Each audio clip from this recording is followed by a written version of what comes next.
Pourquoi tant de haine? Comment peut-on accepter La haine. La haine intacte. La vengeance et la haine. Ce n'est pas acceptable. Je vous demande de vous arrêter. Pourquoi tant de haine?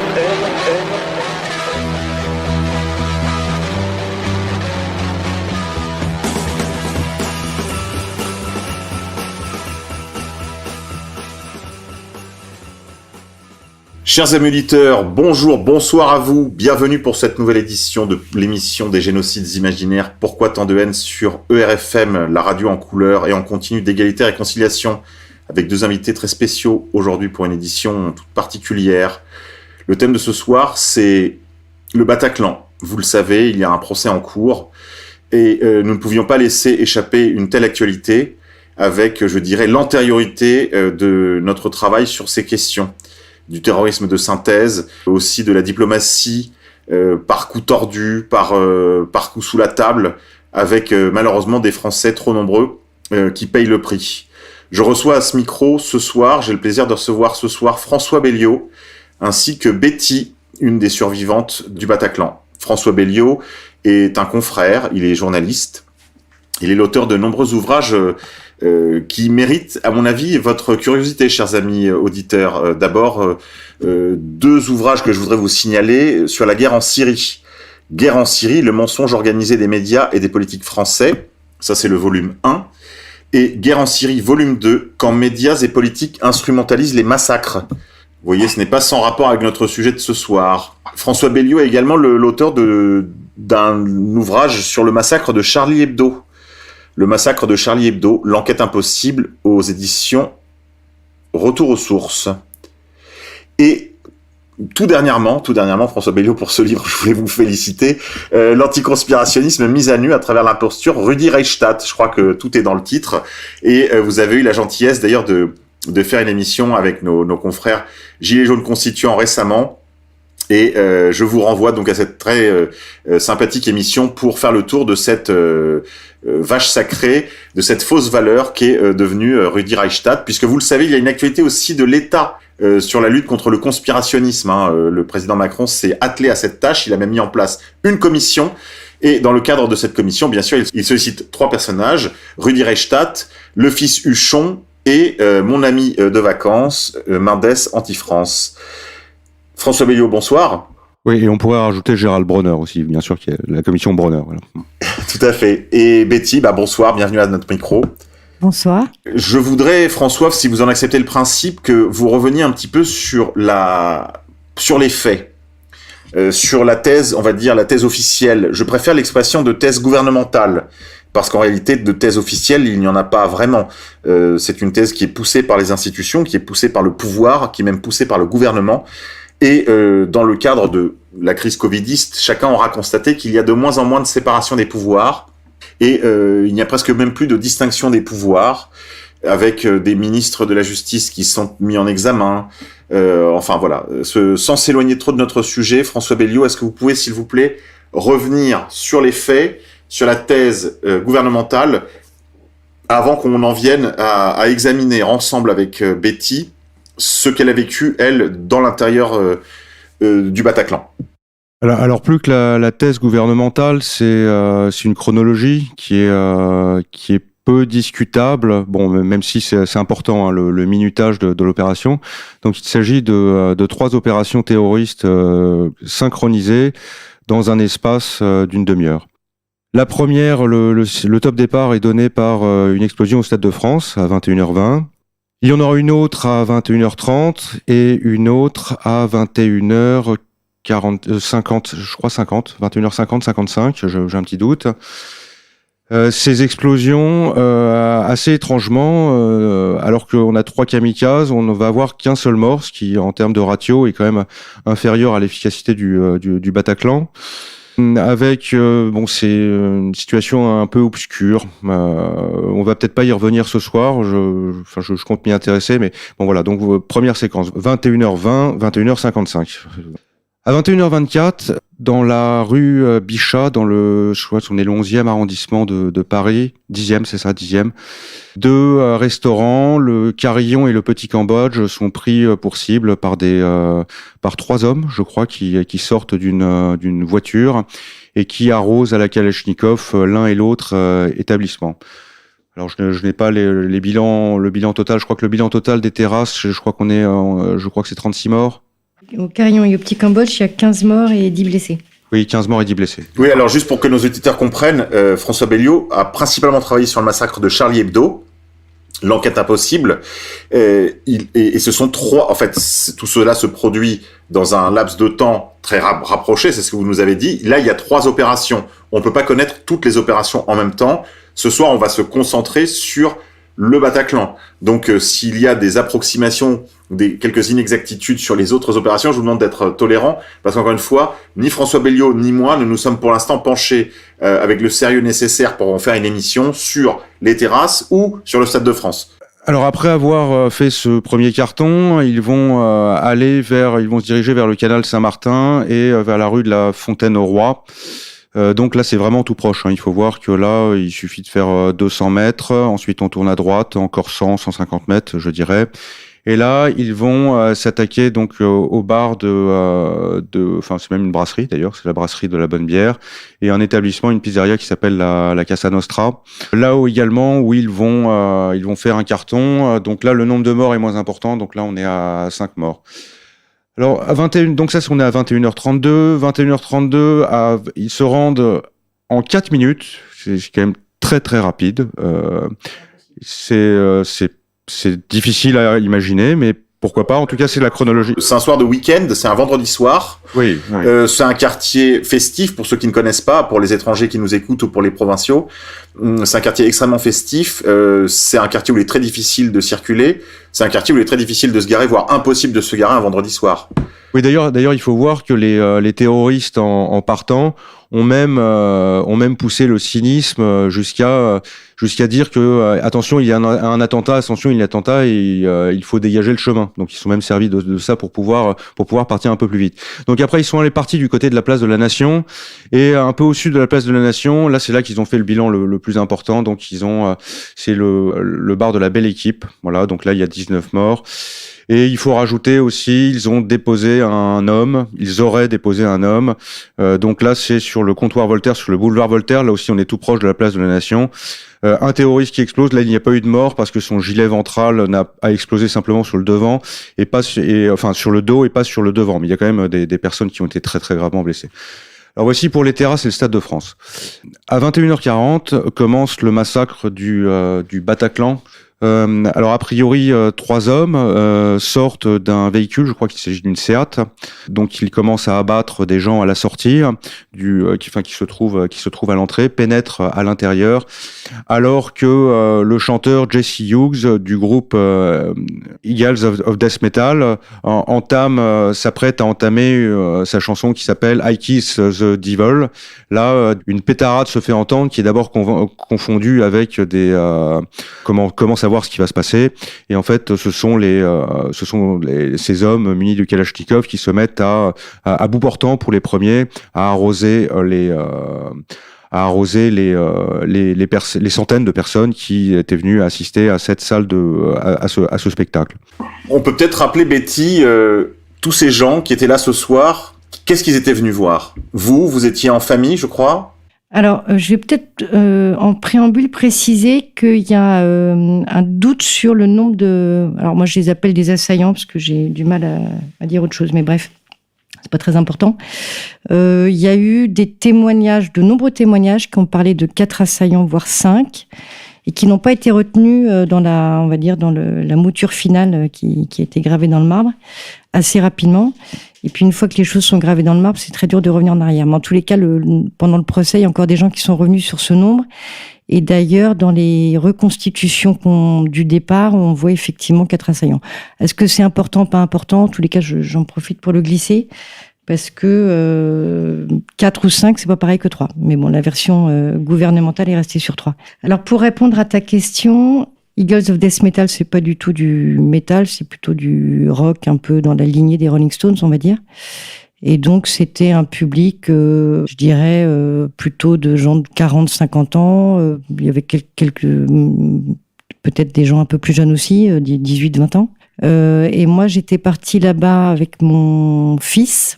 Voilà, on avait l'habitude de faire des concerts de rock de temps en temps ensemble. J'étais partie un petit peu à reculons à ce concert. J'avais mis beaucoup de temps à acheter les places et j'ai un souvenir, bon, c'est peut-être une anecdote, mais qui m'est revenu après, c'est que quand je suis partie de chez moi, j'ai pris mon portefeuille, j'en ai sorti la carte d'identité, je l'ai re-rentrée 3 fois de suite et au dernier moment, j'ai dit je la prends, s'il m'arrive quelque chose, on saura qui je suis. Voilà. Et je suis partie dans ces conditions, boire un verre en premier donc au bar qui était à l'extérieur, rejoindre quelques amis et se trouve que mon fils qui avait 18 ans à l'époque avait invité son père pour son anniversaire. Il y avait plus de place et au dernier moment, il trouve une place pour son père.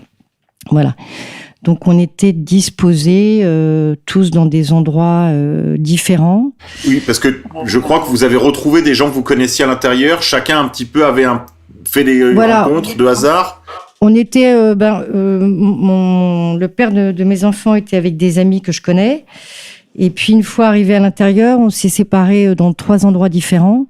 Donc le père de mon fils, lui, est resté près de l'entrée, près du bar. Nous étions dans la fosse, qui est un drôle de nom quand on sait ce qui s'est passé par la suite. Et mon fils, donc, lui, était plutôt près de la scène, à droite de la scène. Pour ceux qui connaissent le Bataclan. Juste pour que les gens comprennent, en fait, il y a une ambiance de café-concert, c'est-à-dire que les gens boivent une bière, discutent entre amis pendant que le concert se déroule. C'est pas forcément, U2 au Stade de France. On est tous focus sur la scène. Voilà. Et puis en plus, si tu veux, t'as toujours une première partie qui est ce qu'elle est. Et donc, effectivement, les gens se baladent d'un endroit à un autre, vont chercher une bière, discutent, voilà. Alors, on peut peut-être poursuivre la chronologie. Allons-y, François, parce que je pense que ça doit pas être un moment facile pour Betty. Donc, à 21h, donc on a dit, on est encore à 21h40. C'est le début du massacre.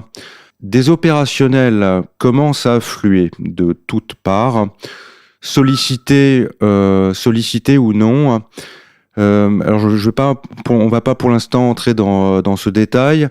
Mais il faut signaler que y a un moment clé, c'est quand à 21h57, un commissaire de la BAC avec son chauffeur décide d'initiative, sans consulter sa hiérarchie, sans imaginer un instant passer par la salle de commandement, décide d'entrer dans le Bataclan et de faire ce qu'il peut. Alors là, il faut imaginer qu'il y a déjà des gens qui tout de suite sortent par les portes de sortie.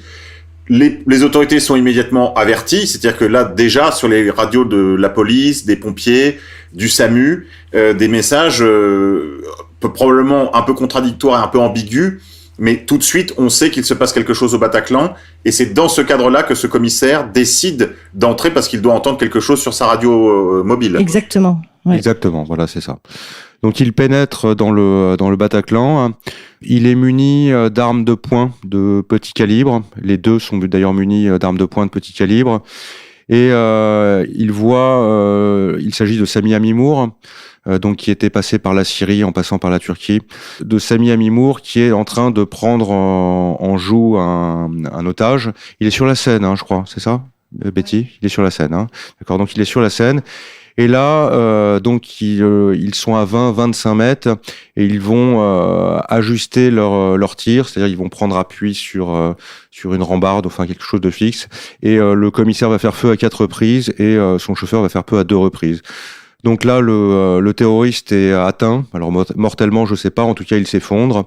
Et juste avant de s'effondrer, ou quand il s'effondre ou après qu'il s'est effondré, il actionne son gilet explosif. À partir de là, on peut dire que ce qu'on appelle la partie du massacre, bon, même s'il y a des questionnements, c'est pas aussi simple que ça, mais on va un peu vite. À partir de là, on peut estimer que ce commissaire, en fait, a accompli un geste vraiment extraordinaire, parce que s'il n'avait pas fait ça, le massacre aurait continué, et à partir de là, on peut dire que le massacre est à peu près terminé. Voilà, à peu près terminé.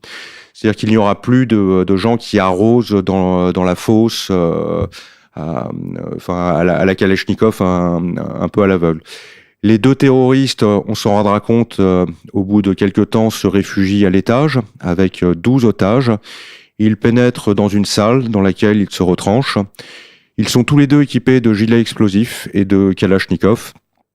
Les hommes de l'abri arrivent à 22h20, emmenés par le chef de l'abri, donc Christophe Molmy. Là, on est vraiment dans la version officielle. Il va sécuriser, il entre, il découvre l'horreur. Ils entreprennent de sécuriser la salle. Ils n'en ont pas les plans. D'ailleurs, on verra, ça c'est un détail important. Sur ces entrefaites arrive le raid, le chef du raid, Jean-Michel Fauvergue, avec son adjoint Eric Hype, qui n'ont pas été convoqués. Ils ont appris l'existence de l'événement par BFM TV. Ce qu'il dit c'est ce qu'il raconte. Mais c'est vraiment comme ça, c'est-à-dire qu'il n'a pas été sollicité. Et il s'opère une répartition des rôles entre le raid qui va s'occuper du rez-de-chaussée et l'abri qui va s'occuper de l'étage. 2 heures vont s'écouler, des négociations vaines vont s'engager avec les 2 terroristes, et finalement l'assaut va être décidé. On est 0h15, je crois, c'est ça, vers 0h15. Donc une colonne de l'abri, qui est matinée d'ailleurs avec des gens des opérationnels de la brigade d'intervention et du raid, équipée d'un bouclier Ramsès, de grenades et d'armes,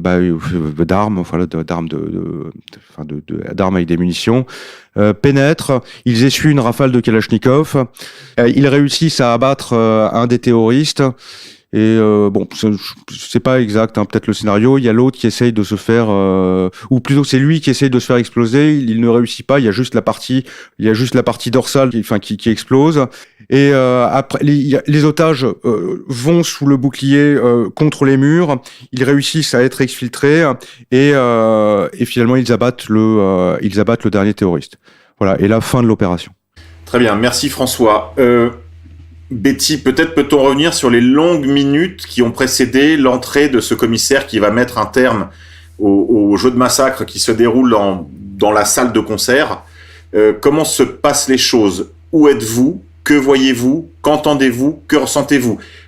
Juste après les premiers tirs, normalement la salle est dans le noir. Absolument, c'est un détail important. Alors, il faut juste pour que les gens comprennent, en fait, ce soir-là, la jauge, c'est quasiment 1500 personnes, la salle était comble. Et en fait, si on interrogeait 1500 personnes, on aurait 1500 bouts de cette soirée, dont il nous a été refusé dès le départ la reconstitution. Donc jusqu'à ce jour, la reconstitution n'a jamais été même envisagée. Et pourtant, elle a été demandée. Donc moi, j'ai un bout juste un bout de cette soirée. Donc moi, je me situais donc avec 4-5 amis au milieu de la fosse. Donc je dirais dans l'endroit le moins protégé. Et effectivement, comme beaucoup de gens, j'ai entendu des espèces de crépitements qu'on a tous associés à quelque chose de joyeux, parce que le cerveau n'est pas préparé à vivre ça. Vous avez pensé, comme le chanteur du groupe Eagles of Death Metal, qu'il s'agissait d'un effet pyrotechnique. Voilà. Bon, après, quand même, moi, ça me semble important de faire remarquer qu'effectivement, à ce moment-là, la chanson s'appelle « J'embrasse le diable ». Voilà, je pense que c'est pas anodin. Et moi, je me suis retrouvée projetée au sol. C'est-à-dire, j'ai même pas eu le temps de dire ouf ou de comprendre ce qui se passait. Je me suis retrouvée projetée au sol avec la personne qui était à côté de moi, donc qui était un copain, qui était donc moi j'étais sur le dos et lui il est donc on était ventre à ventre. Ce qui fait que je n'ai absolument pas vu ce qui se passait et que toute ma perception a été auditive. Donc autant vous dire que la notion du temps est évidemment complètement diluée, ce qui est une seconde peut paraître voilà, donc c'est très compliqué de s'y retrouver parce que la notion du temps est complètement modifiée. J'ai un souvenir que la lumière s'est rallumée très rapidement. Pourquoi? Par qui? C'est une question qui reste en suspens. Oui, alors ça c'est une question quand même, si vous permettez, Betty, que je voudrais juste, même si on va pas la résoudre maintenant, je voudrais quand même appuyer un peu là-dessus parce que ce sont des consoles. Je sais pas si les gens sont familiers de ces consoles de concert. Je m'adresse à Monsieur V, la technique. Ce sont d'immenses consoles avec Watt 1000 boutons dessus, sur lequel il y a probablement aussi un bouton pour la lumière. Mais si vous n'êtes pas habitué de la salle ou habitué de ces consoles, il est très difficile d'allumer, on veut essayer d'allumer la lumière, et en fait, on va allumer un spot multicolore. C'est de ça. Enfin, là, il y a une question. Qui allume la lumière? Qui connaît les lieux pour allumer la lumière dans des délais finalement assez brefs? Donc, de ce que j'ai entendu à ce moment-là, c'est qu'effectivement, dans toute la zone de l'entrée qui est en surplomb, où il y a le bar est juste à côté la console en face de la scène, c'est qu'effectivement, il y avait des tirs continus. Je pense honnêtement que ça a été la zone la pire. J'ai eu cette grande chance d'être épargnée, de pas être dans cette zone. Bon, c'est là où était le père de mes enfants était dans cette zone, lui, par contre. Et là où j'étais, en fait, ça tirait au coup par coup. Je dirais que ça ressemblait à ce qu'on peut appeler une exécution, une personne après une personne. Et la première chose que je dirais, c'est que moi, j'ai été dans le déni. En fait, j'ai très vite eu l'impression que c'était mon cerveau reptilien qui prenait le dessus, donc j'étais absolument incapable de penser. Peut-être les seules pensées que j'ai eues, c'était de me dire, il y a un dingue qui est rentré. Et après le moment de déni, de comprendre qu'effectivement, j'étais piégée dans un endroit où on tirait sur des gens autour de moi, et d'avoir eu cette pensée assez affreuse, de me dire, ce copain, à la fois, il me protège et en même temps, il peut mourir au-dessus de moi. Après, j'ai assez rapidement prié. Voilà, j'avais absolument, comme j'étais pas à côté de mon fils, ni à côté de personnes de proches dans ma famille, j'avoue que voilà, les seules pensées que j'ai eues à ce moment-là, c'était de prier. Et cette amie, donc je peux pas vous dire exactement combien ça a duré, c'est en reconstituant les choses que je dirais que je suis restée à peu près 10 minutes, qui paraissent évidemment une éternité. Et cette amie au-dessus de moi bougeait la tête pour voir ce qui se passait. Et c'était quand même incroyable parce que je l'ai revu 2-3 jours après, il ne se souvenait même pas qu'il était au-dessus de moi. Et pourtant, on aurait pu avoir les yeux dans les yeux. On était vraiment hyper proches. Donc lui regardait ce qui se passait autour et à un moment donné, il a vu qu'il y en avait 2 qui montaient à l'étage et il a eu la réaction, je dirais, de survie et de compréhension que si on restait là, on serait tirés comme des lapins et qu'il fallait se tirer. Et à ce moment-là, il s'est levé et il a dit il monte, on se casse. Et en tous les cas, cette personne a sauvé certainement beaucoup de monde parce qu'à ce moment-là, il y a eu un mouvement que moi j'ai suivi sans absolument réfléchir à rien du tout, ni aucune idée de qui était quoi, absolument aucune idée de rien, aucune visibilité sur rien. Et en fait, mon instinct m'a fait suivre des gens qui couraient vers la sortie de secours qui se trouve passage Saint-Pierre-Amelot, qui donc est à gauche de la Seine. Et dans la panique, j'ai sûrement marché sur des gens sans avoir absolument de compréhension réelle de ce que je faisais ou de ce qui se passait. Donc j'ai suivi le mouvement et puis je me suis cassé la figure dans les derniers mètres avec des petites marches. Et je suis sortie en rampant dans ce fameux passage. Voilà. Et puis arrivée dans le passage, je me suis cachée derrière une poubelle pour reprendre mon souffle jusqu'au moment où j'ai réalisé que c'était bien évidemment pas là qu'il fallait que je reste. Voilà, mais il m'a fallu tout ce temps-là qui était un instinct de survie pour après arriver à me réfugier et puis à ce moment-là prendre conscience de penser à mon fils et réaliser qu'il était toujours sans doute à l'intérieur. Donc cet ami qui était au-dessus de moi, lui a fait un choix différent. Il a choisi de sortir par l'entrée principale, boulevard Voltaire, en se disant il faut que je passe sous les balcons pour ne pas être vu. Et en réalité, quand il est sorti, il s'est retrouvé face à face avec le commissaire qu'on a évoqué juste avant. Et donc, de son témoignage, il lui aurait crié dessus pour dire « il faut que vous rentriez maintenant ». Donc j'imagine qu'effectivement, il y a d'autres personnes qui sont sorties à ce moment-là. En fait, en gros, il lui a gueulé dessus allez-y. Voilà, donc ils étaient un peu tremblotants dans l'entrée. Voilà, et donc effectivement, moi, je suis sortie avant l'explosion et avant tout ça, mais j'ai eu tous ces sons-là de l'extérieur. Mais j'en ai pas été témoin. Voilà. Merci Betty. Je sais que c'est difficile de témoigner de ces choses, mais il faut que vous nous racontiez un peu de l'intérieur pour que nos amis qui nous écoutent comprennent que vous avez aussi, de ce fait, un point de vue sur l'événement, un point de vue d'une autre nature qu'on abordera tout à l'heure, si vous voulez bien, en deuxième partie d'émission. François, est-ce que à ce stade, on peut commencer à aborder les points qui, même si encore une fois, votre travail pour l'instant a porté sur Charlie, je crois que vous avez des projets Je crois que vous avez pour projet de continuer ce travail que vous avez entamé avec Charlie, avec le Bataclan. Mais de ce que vous connaissez du dossier, est-ce que l'on peut commencer à interroger la thèse gouvernementale ? Oui, alors je vais en fait tout simplement commencer par expliquer comment j'en suis venu en fait à m'intéresser au Bataclan. Alors déjà à l'origine, je voulais m'intéresser aux deux. Je trouvais que c'était des événements qui, à part des enquêtes parcellaires ou sur simplement sur certains aspects de l'affaire, n'avaient pas fait l'objet d'un travail de fond complet, voilà, enfin, ou avec une certaine ambition.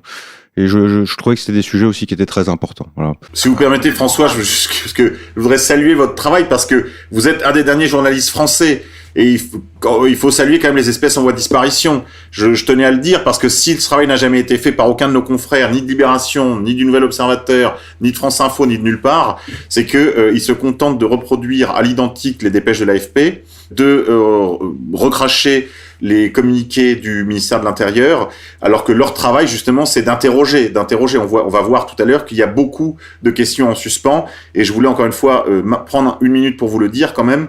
Merci de faire ce travail sur Charlie. J'espère pouvoir lire avant longtemps ce même travail de votre main sur le Bataclan, parce que ce travail est important. Vous voyez, vous êtes en face là d'une survivante, elle n'est pas la seule, les familles nombreuses attendent la vérité, et je crois, François, sans vous mettre trop la pression, que si vous ne faites pas ce travail, personne ne va le faire. Bon, écoutez, je vais le prendre de façon optimiste. Bon, je vous remercie. De toute façon, il faut voir aussi que ce travail, je l'ai fait seul, en m'engageant en quelque sorte dans un tunnel. C'est-à-dire, je ne savais même pas si j'allais avoir un éditeur. C'est-à-dire que je l'ai fait par défi, mais je l'ai fait aussi par devoir. Voilà, c'est bon. Donc, à la fin, l'histoire se termine bien. C'est-à-dire que j'ai pu publier, j'ai pu trouver un éditeur. Mais il y avait un côté un petit peu inconscient. Alors, je me suis intéressé déjà, c'est pas la première fois que je m'intéressais au Bataclan, aux attentats du 13 novembre. Mais ce qui m'a vraiment amené à m'y intéresser là très récemment, c'est que alors que je travaillais sur le massacre de Charlie Hebdo, alors, il faut voir que le massacre de Charlie Hebdo, parlons-en un tout petit peu tout de même.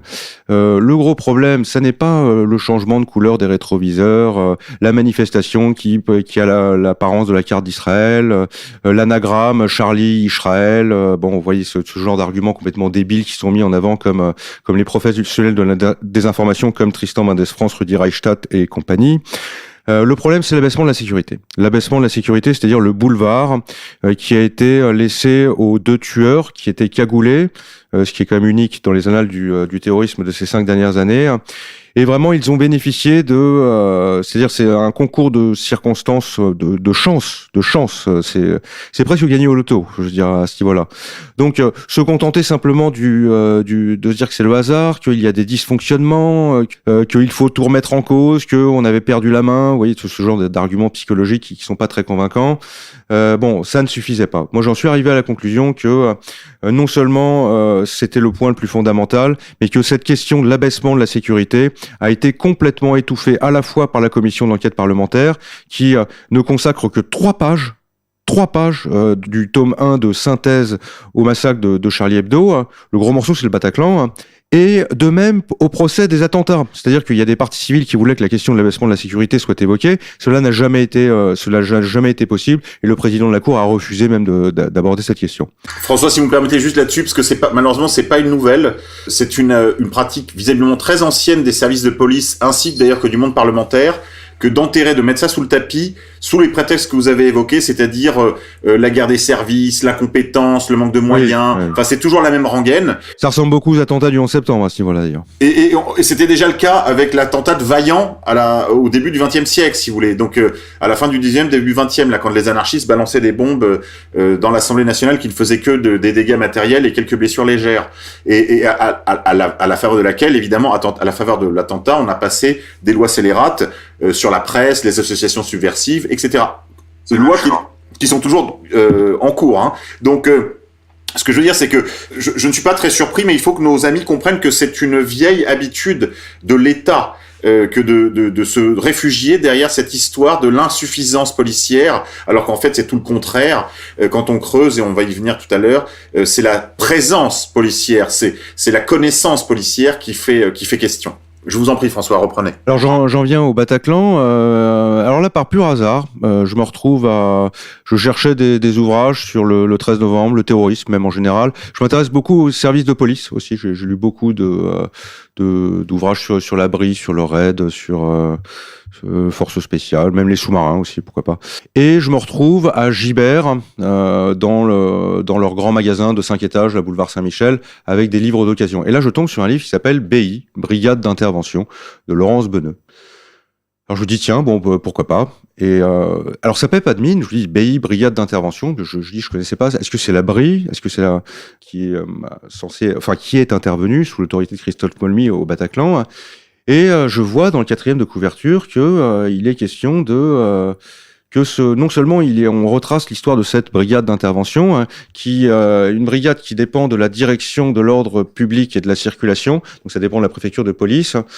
Ce sont des gens qui sont spécialisés dans la VARAP, dans les catacombes, dans aussi les interventions en milieu clos contre des forcenés, et qui peuvent tenir des points hauts sur les immeubles pour sécuriser les convois présidentiels ou de hautes personnalités.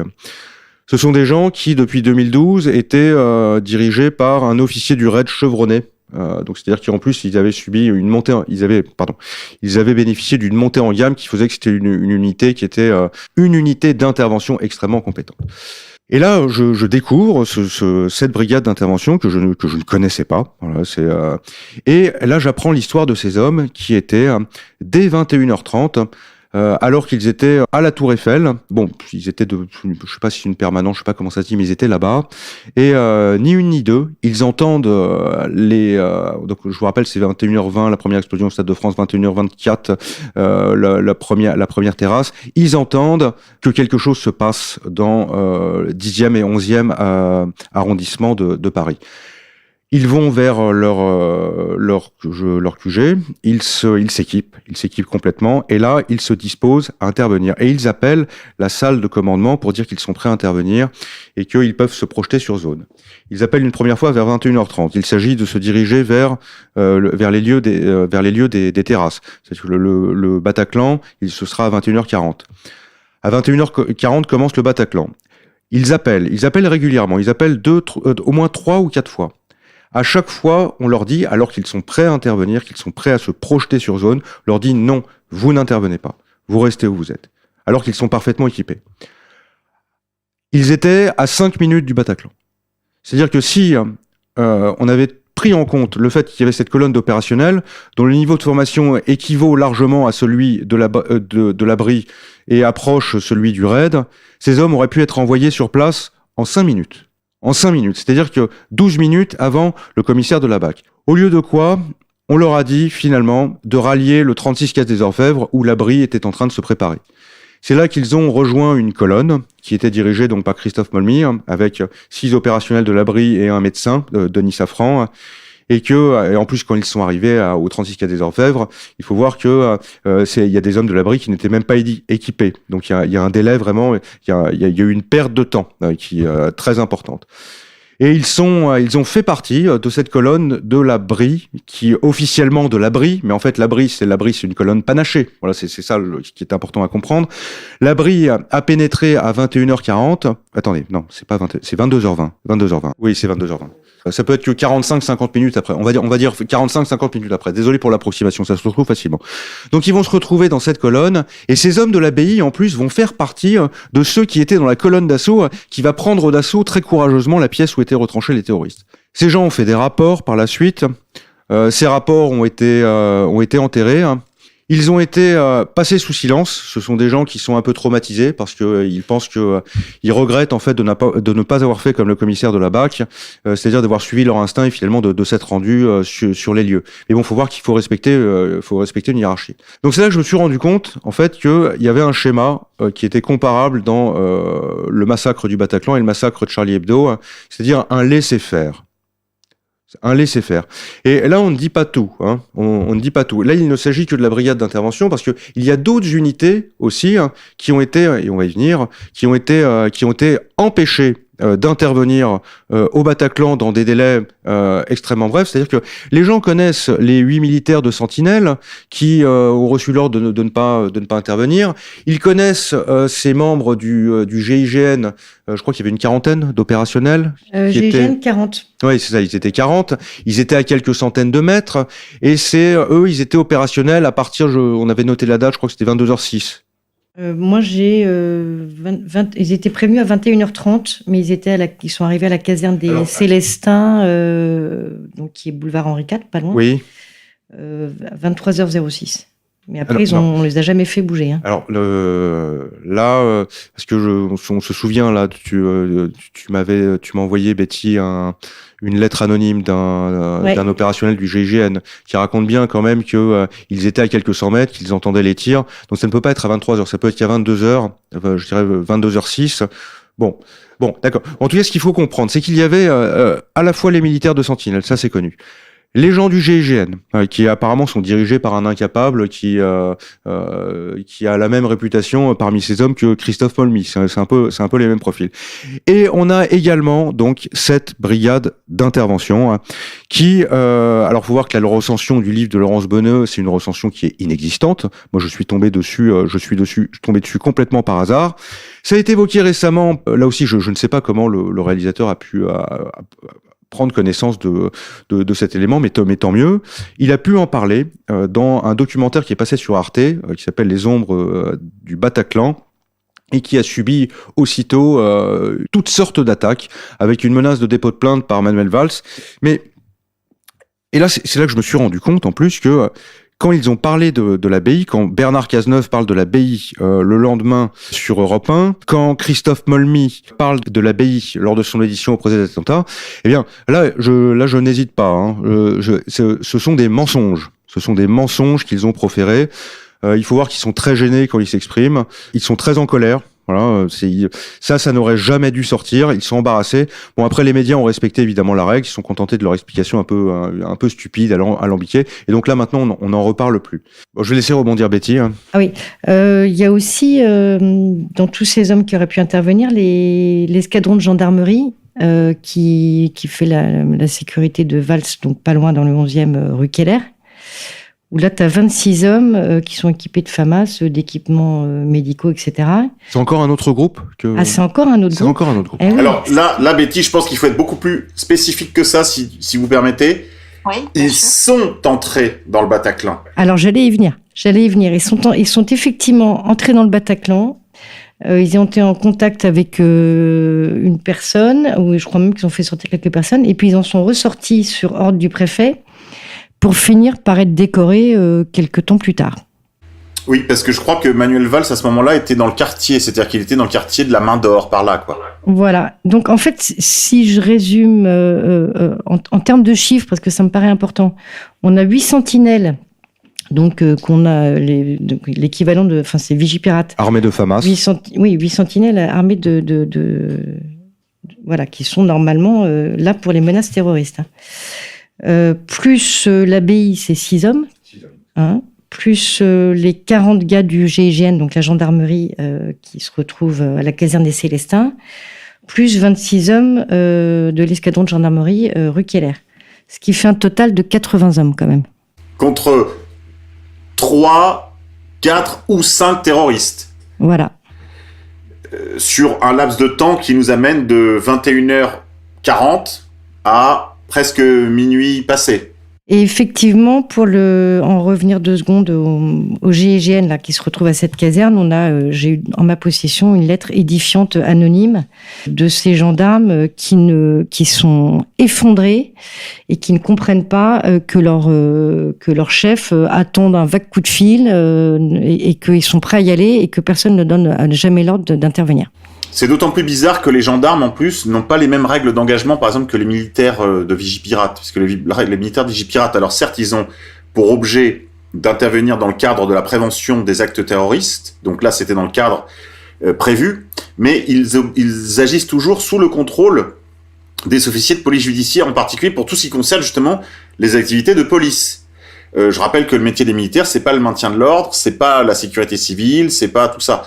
Donc eux, ils font la guerre, ils peuvent être là pour finalement, dans des conditions extraordinaires comme au Bataclan, mais sous pilotage des forces de police, donc de la préfecture. On peut imaginer que, allez, pour nos 6 vigipirates ou 8 vigipirates, on pourrait presque comprendre. Mais en revanche, là, ce qu'on ne comprend pas, c'est pourquoi le GIGN, dont c'est le métier. Parce que le GIGN, son boulot, c'est exactement le même que le RAID, sauf que lui dépend de la gendarmerie, comme le rappelait Betty. Le boulot du GIGN, c'est les forcenés, les prises d'otages. On se souvient du GIGN, d'ailleurs, dans la prise d'otage de l'avion sur le tarmac de l'aéroport d'Alger. C'est leur métier, ils le font à l'international. Là, ils jouent à domicile, ils sont à un jet de pierre, et l'ordre n'arrive jamais. Et là, il y a une deuxième bizarrerie, c'est ce que je voulais dire, c'est que la gendarmerie n'a pas les mêmes règles d'engagement que toutes les autres unités dont on vient de parler. La gendarmerie, elle s'auto-donne mission, si vous voulez. C'est ça le boulot des gendarmes. Un gendarme, quand il voit le risque ou un crime en train d'être commis, c'est lui qui donne des ordres à sa hiérarchie. C'est lui qui constate, c'est lui qui enquête, c'est lui qui fait remonter du bas vers le haut, si vous voulez, du terrain vers la hiérarchie. C'est d'autant plus bizarre que le GIGN n'ait pas pu le faire, qui a un fonctionnement très différent, encore une fois, du RAID, qui lui est une sorte comme l'ensemble de la police, est une arme politique aux mains de la préfecture et du ministère. Mais je comprends que les gendarmes du GIGN soient catastrophés, angoissés et probablement démissionnaires. J'imagine qu'il y en a qui ont déjà dû quitter le métier des armes. Là, l'ambiance qui est décrite dans cette lettre par cet opérationnel, c'est très impressionnant. C'est-à-dire de se dire que dans un climat, dans une époque de lutte contre le terrorisme, ce sont mais on n'est même pas au niveau d'un incapable. Enfin, c'est-à-dire des gens qui sont à la tête du GIGN. C'est-à-dire de mettre des gens aussi nuls et malfaisants à la tête de ces unités d'élite. Mais il y a quelque chose d'un peu criminel. C'est-à-dire que là, on parle simplement de la soirée du 13 novembre, mais il faut voir que c'est une ambiance qui est vécue au quotidien. C'est-à-dire un sentiment d'être méprisé, de ne pas être bien dirigé, que ça rejaillit sur le moral des troupes, et vous utilisez le terme démissionnaire, c'est quand même assez surprenant que tant de lois passent, qu'on nous parle de menaces terroristes, et que quand on creuse un peu dans le détail du fonctionnement de ces unités, on voit des dysfonctionnements qui sont inexplicables, des ordres d'intervention, de non-intervention qui sont donnés dans des situations de crise, et des situations au quotidien qui sont apparemment invivables pour ce qu'on a pu en lire. D'après ce que je comprends aussi, c'est que de temps en temps, ils se sont planqués derrière l'idée qu'il y avait une notion de plan d'action prédéfini. Et en réalité, quand on regarde comment ça s'est passé sur place avec les rivalités entre la BRI et le RAID, ça avait l'air d'être quand même assez bordélique. Est-ce que tu confirmes Oui, c'est... On voit que le préfet, en tous les cas, a quand même un rôle important d'avoir empêché tous ces hommes d'intervenir dans... Oui, alors c'est sans doute le préfet de police a eu un rôle dans la décision de confier à l'abri et seulement l'abri, donc dirigé par Christophe Molmy, pour intervenir dans le Bataclan. Après, il y a eu une répartition des rôles. Alors, il faut savoir aussi que dans ces situations de crise, aurait dû être déclenché ce qu'on appelle la force d'intervention de la police nationale, qui a été... ils se sont rendus compte, en fait, qu'il y avait des problèmes de croisements territoriaux. C'est-à-dire qu'il faut voir que la BRI, c'est la préfecture de police, donc c'est Paris Intramuros. Le RAID, c'est toute la petite couronne parisienne et les villes. Et le GIGN, c'est plutôt le milieu rural. Même si, et la FIPN a été décidée, je crois que c'est en 2014, pour créer une structure temporaire où c'est le chef du RAID le RAID est quand même bien plus professionnel au niveau de tout ce qui est intervention que l'abri, qui est l'ancêtre de l'anti-gang. C'est-à-dire il y a quand même un boulot de police judiciaire, et c'est le patron du RAID qui normalement aurait dû prendre la tête des opérations au Bataclan, s'il avait été prévenu aussi, parce qu'il n'avait pas été prévenu. Ça c'est aussi un problème. Il est venu tout seul, donc il s'est retrouvé sur place. La FIPN n'a pas été déclenchée. C'est Christophe je vais arrêter de dire son nom. C'est l'abri finalement, avec quand même 1 ou 2 hommes du raid dans cette colonne, qui de façon un peu improvisée, c'est-à-dire que l'organisation a été improvisée. Le raid s'est occupé du rez-de-chaussée, l'abri s'est occupé de l'étage. Mais ce qu'il faut quand même préciser, c'est que quand on parle de plan prédéfini, on s'attend à quoi dans ce genre de circonstances? C'est un chaos qui est absolument indescriptible. Chacun prend ses responsabilités. Il faut réagir tout de suite. On va pas attendre, on va pas envoyer une demande en 3 exemplaires signée et attendre un retour. Oui, ça n'a aucun sens. Mais c'est sûr. Je crois qu'il faut pas trop rentrer dans ce piège qui nous est un peu tendu de la guerre des services, la guerre des brigades, des ceci, des unités, des trucs, des territoires. Je crois que tout ça, c'est un peu un écran de fumée destiné à faire oublier aux gens que n'importe laquelle de ces unités aurait pu faire le boulot. Alors, il y aurait des styles différents, peut-être des résultats différents, un score différent. Mais une chose est sûre, c'est que chacune de ces unités, à elle seule, aurait pu régler le problème. Je me trompe, François ? C'est ça, voilà, c'est bien résumé. Effectivement, arrêtons avec la guerre des polices, qui occupe une partie incroyable dans le rapport de la commission d'enquête, et là n'est pas le débat. Moi, je crois que c'est toujours, c'est ce qu'on disait tout à l'heure, c'est le débat infini pour camoufler ce qui est, à mon avis, le cadavre au milieu de la pièce, si je peux me permettre cette expression, Betty, c'est ils ont laissé faire. Ils ont laissé faire. Alors, pour que ça ait l'apparence quand même d'une certaine crédibilité, il faut que ça ressemble à un joyeux désordre. La réalité est un peu différente, je crois. C'est qu'il y avait aussi une envie, un besoin politique d'exploiter. Je ne dis pas qu'ils sont commanditaires de l'attentat. Ne me faites pas dire ce que j'ai pas dit. Mais en tout cas, bénéficiaires de l'attentat dans le sens où le coup est parti. Au moins, tirons-en les marrons du feu. C'est le minimum, je pense, que l'on peut honnêtement dire de ces événements. C'est-à-dire qu'à un moment donné, que ce soit au ministère, à la préfecture, on s'est dit, probablement, comment est-ce qu'on va utiliser cette opportunité? Parce que c'est comme ça que raisonnent nos élites. Ils ne nous veulent pas du bien, ils réfléchissent toujours à comment employer nos malheurs à leur profit. Betty, est-ce que vous avez, quant à vous, après les événements, pris le temps d'examiner tout cela, de regarder tout ça? Et quel est le sentiment que vous avez eu dans les premières semaines, les premiers mois, en voyant les invraisemblances de la thèse gouvernementale? Alors, je dirais que instinctivement, ayant fait dans les années précédentes déjà suffisamment de recherches sur ce type de sujet, à commencer par le 11 septembre, je dirais qu'instinctivement, je ne me suis pas rangée derrière la thèse gouvernementale. Voilà, j'ai mis un certain temps avant de commencer à faire un petit peu des recherches, commencer un peu à creuser. Et puis, je dirais que dans les temps qui ont suivi, non seulement j'avais un neurone pour faire les choses, j'avais un fils qui avait été impacté, son père qui avait été touché au bras, qui était à l'hôpital, et un administratif invraisemblable, avec une administration elle-même complètement larguée dans ce qu'il fallait faire. Voilà, tout le monde était à peu près incapable de nous expliquer ce qu'il fallait qu'on fasse, et nous-mêmes, on avait un neurone pour faire tout ça. Donc, je dirais que ça s'est fait dans le temps, et puis, mais voilà, mon premier instinct a été, en fait, la conclusion à laquelle j'arrive aujourd'hui, mais surtout, je dirais, l'incapacité de pouvoir le partager avec des gens qui étaient sur place, puisqu'il y a eu une adhésion absolument immédiate sur ce qu'on nous en disait. Il n'était pas question d'en penser autre chose, donc je me suis sentie assez rapidement isolée dans ce que je pouvais pressentir, et donc j'ai préféré éviter de m'exposer face à des gens eux-mêmes meurtris. J'ai préféré éviter de m'exposer en disant trop ce que je pouvais en penser. Et je dirais même que c'est jusqu'à ce jour, c'est un sujet que je ne peux toujours pas évoquer avec les gens qui étaient là-bas. C'est peut-être le moment de dire un mot aussi de l'encadrement qui vient, j'imagine, dès les premières minutes.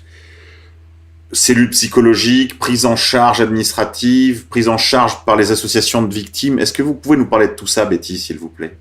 Alors, je voudrais remonter un petit cran en arrière de quand je suis sortie dans ce passage Saint-Pierre-Amelot, que je me suis retrouvée avec d'autres personnes dans un appartement. On a eu la visite, avant d'être évacuée, d'un... Alors, est-ce qu'il était de la police, je sais pas quoi, qui nous a dit une phrase qui m'est restée ancrée dans la mémoire. à savoir qu'ils étaient tout à fait au courant qu'il y avait une attaque imminente. Ça permettra de recouper d'autres points sur lesquels il faudra faire la lumière aussi derrière, par exemple le SAMU qui fait des répétitions le matin même et d'autres choses. Voilà, c'est-à-dire que si le flic de base est au courant de ça, j'imagine que là-haut, les cerveaux avaient dû chauffer largement avant tout ça. Alors après, la prise en charge, je la qualifierais de nulle. Il y a deux solutions. Soit on vous propose des psychiatres qui penchent la tête et puis qui vous proposent des médicaments. Soit c'est la chirurgie pour ceux qui ont été... c'était quand même des blessures de guerre. Donc beaucoup ont été finalement transférés à l'hôpital de Percy, qui sont spécialisés dans les blessures de guerre. En dehors de ça, il n'y a absolument rien de proposé. On fait ce que le système sait faire, c'est-à-dire le psychiatre qui vous file des médicaments pour vous anesthésier et puis la chirurgie pour les autres. Voilà. Mais dans les heures qui ont suivi l'événement, vous n'avez pas du tout rencontré de psychiatre ? Dans les heures qui ont suivi, il y avait une cellule de crise à la mairie. Je ne m'y suis pas rendue. En gros, ce que j'ai compris, c'est qu'on était accueillis les uns derrière les autres à la queue leu-leu avec quelqu'un qui vous écoute 10 minutes, qui penche la tête et puis qui vous envoie consulter quelqu'un d'autre. Voilà ce que j'ai pu en retenir dans mon souvenir de ce moment-là. Alors, vous nous avez dit tout à l'heure, Betty, que vous aviez perdu votre fils de vue au moment des premiers tirs. Vous avez été sous un ami au milieu d'une foule qui s'était jetée à terre. Vous avez fini par sortir avant l'intervention du commissaire. Juste avant, oui. Vous vous êtes retrouvé dans un appartement du quartier, j'imagine, accueilli par des voisins qui étaient qui ont, je crois, là, manifesté. Je crois que là, il y a vraiment eu un moment de solidarité un peu inédit, dont le cœur des grandes villes nous ont déshabitués, une espèce de, je sais pas, de chaleur, d'agitation des gens autour de vous, et tout de suite, et vous pensez à votre fils, bien sûr. Quand aurez-vous les premières nouvelles ? Alors, je me suis retrouvée, en fait, j'ai vu un hall d'immeubles éclairé. Bon, il y avait des traces de sang au sol, et tout d'un coup, au fond, j'ai vu une trentaine de personnes. Et par chance, la porte était ouverte, donc j'ai rejoint ces personnes. En montant dans les escaliers et en frappant aux portes, on a fini par tomber sur une petite jeune fille qui nous a accueillis dans son petit studio. On devait être à peu près 7 et il y avait 2 blessés, dont un potentiellement grave. Et en fait, à ce moment-là, je n'avais pas mon sac, pas mon manteau, pas mon téléphone, j'avais rien avec moi. Donc, comme on est à l'époque du portable, on n'a plus les numéros en tête. Et à ce moment-là, j'ai appelé un ex-amoureux pour essayer d'obtenir le numéro du père de mes enfants. Et je ne sais plus exactement dans quelle ordre ça s'est passé, mais j'ai appelé mon deuxième fils qui, lui, n'avait pas voulu venir. Une bonne idée ce soir-là de pas vouloir venir. Je l'ai appelé et comme je n'ai pas voulu l'inquiéter, en fait, j'ai eu une espèce de discussion assez surnaturelle avec lui où je lui ai demandé si tout allait bien, s'il pouvait me donner le numéro de son père, sans du tout lui expliquer ce qui s'était en train de se passer. Voilà. Donc, bien évidemment, à la suite de ça, il a trouvé que ma voix était un peu curieuse et puis il a été renseigné sur Internet, enfin, à la télé, voir ce qui se passait. Donc, à la suite de ça, ça a quand même duré un certain temps, je saurais pas dire, peut-être 2-3 heures avant qu'on soit évacué. C'était un moment impressionnant parce que vous avez tous ces grands gaillards masqués qui vous amènent dans la rue jusqu'à un bistrot du coin. Et là, j'ai pu avoir un policier très gentil qui s'est occupé de moi et qui m'a prêté son téléphone. Je sais plus exactement, c'est un peu confus, mais bon, j'ai su que le père de mes enfants donc était amené à l'hôpital pour une blessure importante au bras. Et mon deuxième fils aidait les gens dans les cours. Et puis après, il est parti dormir chez des copains, donc je n'ai pu le revoir que le lendemain. Et je me suis retrouvée avec un ami avec qui j'étais en début de soirée, qui cherchait son amoureuse, qui au bout d'une demi-heure l'a retrouvée. Et puis on est allé dormir chez des gens que moi je ne connaissais pas, qui nous ont accueillis parce qu'on était tous sans clé de voiture pour les uns, sans clé d'appartement pour les autres, sans rien. Donc on est reparti avec nos couvertures de survie sans doute vers 2-3 heures du matin. Et puis ce soir-là, j'ai pu croiser un ami qui travaille à la police judiciaire du 10e arrondissement et qui était là ce soir-là. Voilà.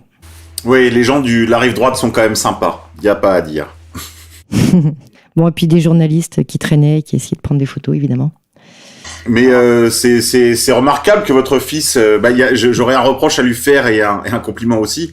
Le compliment, c'est qu'il s'occupait des autres, et le reproche, c'est qu'il ait laissé sa pauvre mère sans nouvelles. Mais enfin, oui, quelle aventure. Comment s'en sort-il aujourd'hui de tout cela? Alors, ça a été compliqué pour lui. Il s'est pas vraiment occupé lui derrière. En fait, je pense qu'on a tous des réactions différentes parce qu'on part pas du même endroit et qu'on n'a pas la même capacité d'absorption. Et que surtout, on n'a pas vécu les mêmes choses ce soir-là. Mais ce qui, moi, en tous les cas, m'a frappé, c'est que la violence qu'on a reçue, on a tendance à la retourner contre soi. C'est-à-dire qu'on sait ce qu'il faudrait pour se faire du bien et on fait à peu près l'inverse. C'est-à-dire qu'on boit, on fume, on dort pas.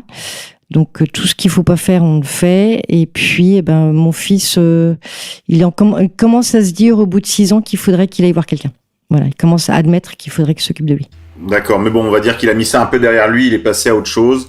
Je crois qu'il continue la musique, si je dis pas d'erreur. Voilà. Et il lâchera pas la musique. Bon, écoutez. Et puis, je pense que les jeunes ont une capacité de résilience peut-être plus importante que nous aussi. Que l'adulte, c'est sûr. François, il y a une actualité, on l'a dit en début d'émission, il y a une actualité judiciaire chargée autour de cette triste anniversaire. Qu'est-ce qu'on peut dire des premiers éléments qui sortent des prétoires ? Alors là, ce serait plutôt Betty qui a plus de choses à dire parce que en tant que victime, elle a quand même accès elle peut assister au débat. Vous, de ce que vous entendez par nos confrères, avec le professionnalisme coutumier de nos confrères, qu'est-ce que vous avez pu comprendre de ces premières auditions ? Alors écoutez, pour être honnête, là je m'y suis intéressé que très récemment et par une documentation, de la documentation que m'a justement indiqué Betty, j'étais très curieux de voir les auditions de Christophe Molmy par rapport au point de détail là qui m'intéressait moi dans la démonstration. Est-ce que ça a l'air d'intéresser d'autres gens que nous ? Et pour être honnête, je sors juste de Charlie Hebdo, donc j'ai beaucoup assisté au procès, donc j'ai ressenti un peu de lassitude. Voilà, je suis humain. Là, je vais m'y remettre. Je promets que je vais m'y remettre. Mais bon, là, en plus, je venais de sortir la biographie de Rudi Reichstadt. J'écris là un truc vraiment assez poussé sur le rôle de l'abbaye et en fait, c'est ça le point commun. L'abaissement de la sécurité de Charlie Hebdo égale les ordres de non-neutralisation des terroristes au Bataclan. Mais là, si vous voulez interroger quelqu'un sur le déroulé des procès, les impressions, je pense à Betty qu'il faut demander ça. Oui, vous m'avez dit quand même en off que vous aviez lu les minutes de toutes ces choses et que c'est excessivement fastidieux, extrêmement peu intéressant. Je crois qu'il faut dire un mot de ça à nos auditeurs. Il faut qu'ils se rendent bien compte qu'en fait, on remplit du papier pour décourager la recherche, disons les choses comme elles sont. Oui, alors ce que je peux quand même dire, c'est que là j'ai l'impression qu'il y a une symétrie entre le procès de Charlie Hebdo, enfin le procès des attentats, parce que le massacre de Charlie Hebdo n'a pas du tout été en fait traité, c'est ce qu'il faut savoir. Je dirais qu'apparemment il y a un point commun entre les deux procès, c'est qu'il y a une place qui m'a l'air quand même assez démesurée, qui est accordée au témoignage des victimes. Ce qui fait que on baigne dans une émotion permanente, et cela au détriment de l'investigation, qu'il faudrait pouvoir faire la tête froide, et même des fois au risque de déplaire. On peut quand même signaler ici parmi les documents que tu m'as communiqués, il y a quand même des parties civiles qui ont demandé que soit auditionné les 8 militaires de Sentinelle, que soit auditionné aussi Jean-Michel Fauvergue, que soit auditionné, très important, le fonctionnaire qui était dans l'état-major du SSDAP, c'est-à-dire c'est la cellule de crise qui justement donnait les ordres aux différentes unités qui étaient sur place, qu'il vienne s'expliquer, qu'on ait son nom.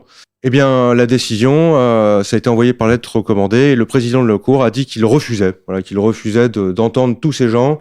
Donc, on ne pourrait pas savoir la complexité ça ne fait pas partie de l'enquête. De cette intervention. Alors, il faut savoir quand même, pour préciser qu'au niveau juridique, le président de la Cour peut se le permettre, parce qu'il peut user d'un pouvoir discrétionnaire. Voilà, c'est un pouvoir discrétionnaire.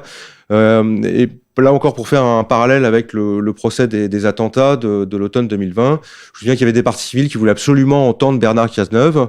Ça a été refusé, voilà, pour qu'il s'explique sur l'abaissement de la sécurité. Par contre, il y a un avocat, alors je m'en souviens, oui, il s'appelle Klugman.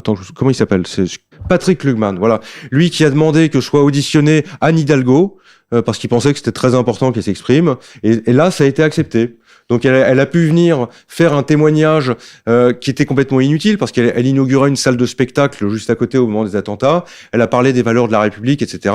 Et d'ailleurs, tous les en signe de protestation, tous les avocats des parties civiles ont quitté la salle. Voilà. Mais voilà, il faut voir que ce genre le rôle du président, en l'occurrence le vice-président Frédéric Tessier, c'est ça, je crois, Frédéric Tessier. Christophe, pardon. Oui, donc Christophe Tessier. Donc voilà, ça c'est bon, je peux pas refaire tout, mais ça m'a marqué parmi ce que tu m'as communiqué. Ouais. C'est impressionnant ça. Alors moi, ce qui m'a marqué, pour revenir un peu en arrière, c'est les premières réunions à l'école militaire qui ont eu lieu quelques mois après les événements du 13 de novembre. Je ne saurais pas dire exactement les dates. C'était déjà Christophe Tessier qui était là. J'avais été frappée. Comme les gens étaient encore dans l'émotion, qu'il y avait aussi de la colère qui s'exprimait, j'avais été frappée à quel point on nous baladait pendant des heures entières sur des choses absolument, en tous les cas, anodines de notre point de vue, c'est-à-dire que la voiture s'était arrêtée de la station-service à la station machin, avec les plaques d'immatriculation, des trucs inretenables et avec des noms inretenables, et des trucs dont tout le monde se foutait, et qu'en fait, dès que les gens arrivaient dans le dur, et poser des vraies questions, il y avait un espèce de ventre mou à ce moment-là qui était incapable de répondre ou qui dodelinait de la tête ou voilà. Oui, parce que je crois, Betty, que lors de ces réunions, vous aviez quand même le droit de poser des questions. On avait le droit à l'époque de poser des questions en direct.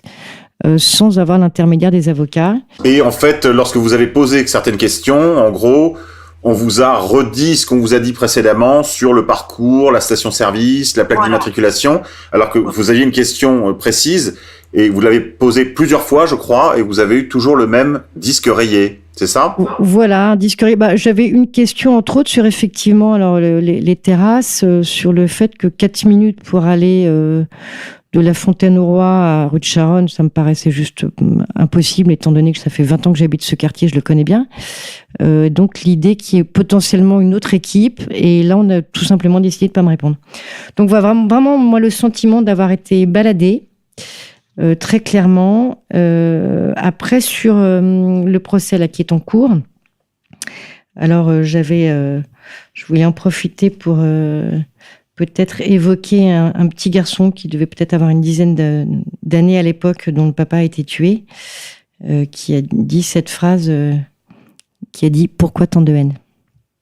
Voilà, je vous la rapporte. Sinon, écoutez, sur le procès, moi, ce qui me frappe, c'est qu'on a donc en personnage connu dont on a beaucoup parlé, donc on a Salam Abdeslam. Et puis après, les autres sont des inconnus complets, en tous les cas, moi, de ma connaissance. Ça ressemble à des second, troisième, 10e rôles sur cette scène. Effectivement, on aurait envie d'avoir, en tous les cas, je vais parler pour moi, quelques hommes politiques dont on aimerait effectivement avoir quelques questions à leur poser. Je voudrais peut-être juste parler aussi d'un témoignage qui m'a marqué, d'un homme qui est militaire, donc qui a quand même une vision peut-être un peu plus froide que d'autres sur les événements, et qui se trouvait entre le bar et la régie, donc sur cette fameuse estrade qui surplombe la fosse, et qui a dit la chose suivante, j'ai noté, donc il dit, il commence par dire « si tu bouges, t'es mort, si tu bouges pas, t'es mort ». Il parle, lui, de tireurs expérimentés, et il parle de recharge depuis le bar, de distribution de chargeurs à gauche du bar, donc qui serait, de ce que je comprends, derrière le bar. Il parle de tir organisé, coordonné, professionnel et de tir constant pour passer à des tirs une personne par une personne. Ce qui est effectivement troublant et dont j'avais déjà entendu parler, c'est-à-dire des otages, dont un fameux Sébastien qui a fait des longues... qui était en train de parler au moment du procès aujourd'hui, et qui a fait 2 longues vidéos pour décrire plutôt des gens qui ne savent pas trop ce qu'ils font. Voilà, donc voilà, je voulais vous relater ce militaire. Oui, le Sébastien en question, lui, n'est pas du métier. Alors le fameux Sébastien qui a été pris en otage, que j'ai rencontré le soir même, et qui décrit des hommes qui savent pas trop quoi faire au moment où ils les prennent en otage et qui essayent de parler avec la télé, qui essayent de machin. Enfin, il y a une espèce de dichotomie. Un mélange. Il y a une espèce de dichotomie entre des témoignages entre le bas et le haut qui sont assez troublants. Voilà. Et puis bon, écoutez, je vais pas vous dire tout ce que j'ai entendu. quand même peut-être la prise de conscience que certains ont vécu des choses beaucoup plus difficiles que d'autres ce soir-là, avec des conséquences beaucoup plus difficiles que d'autres. Voilà, je fais partie de ceux qui s'en tirent bien. Oui, merci Betty de votre témoignage. Je sais que quand on a eu l'occasion d'échanger tous les deux à ce sujet, c'est l'impression que vous me donniez aussi. Mais encore une fois, voilà, c'est comme à la courte paille. Il y a eu le pire, et puis des gens qui aussi sont partis dès les premières pétarades. Alors, contrairement à beaucoup de gens pendant le procès, tout le monde a besoin de se sentir coupable de quelque chose, moi, je ne me suis jamais sentie coupable d'être vivante. Je dirais peut-être la seule culpabilité que j'ai eue, c'est une culpabilité de maman, mais comme j'étais pas à côté de mon fils, en fait, j'aurais rien pu faire. Voilà, il a fallu que je résolve de manière très pudique, parce que c'est pas parce qu'on vit les mêmes choses qu'il n'y a pas beaucoup de pudeur quand on en parle. Effectivement, d'être sortie en laissant mon fils à l'intérieur. Mais je dirais qu'à ce moment-là, mon cerveau reptilien m'a amené à l'extérieur. C'était pas, c'était un autre cerveau qui dirigeait les opérations. Très bien, chers amis. Avant qu'on se quitte, je crois qu'on pourrait faire un petit mot de conclusion. Peut-être François, si vous aviez des remarques, des perspectives à ouvrir sur ce travail qui se profile devant vous, peut-être, si Dieu veut.